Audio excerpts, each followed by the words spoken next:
ఈరోజు మత్స్యకారుల జీవితాలన్నీ కూడా చిన్నాభిన్నం అయిపోతా ఉన్న పరిస్థితులు మన కళ్ళ ఎదుటే కనిపిస్తూ ఉన్నాయి. ఇంకా అన్నిటికన్నా దారుణం ఏమిటో తెలుసా?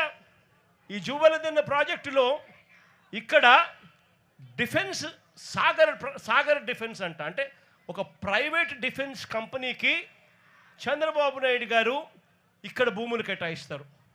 ఉన్న 79 ఎకరాలలో సగం ఈ ప్రైవేట్ డిఫెన్స్ ఫ్యాక్టరీకి చంద్రబాబు నాయుడు గారు కేటాయిస్తారు.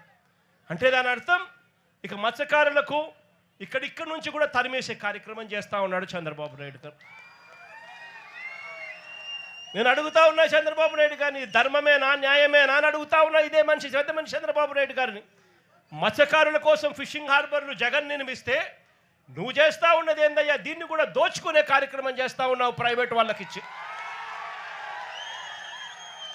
ప్రైవేట్ వాళ్ళకి నువ్వు ఇవ్వాలి అనుకుంటే పక్కన కృష్ణపట్నం పోర్ట్ ఉంది, ఆ పోర్ట్లో కావాలంటే దండిగా ల్యాండ్ ఉంది, అక్కడ కావాలంటే వాళ్ళకి ఇచ్చుకోవచ్చు. కానీ ఇక్కడ మత్స్యకారులను పొట్టగొట్టడం ఎందుకు చంద్రబాబు అని చెప్పి చంద్రబాబు నాయుడు గారిని అడుగుతా ఉన్నా గట్టిగా.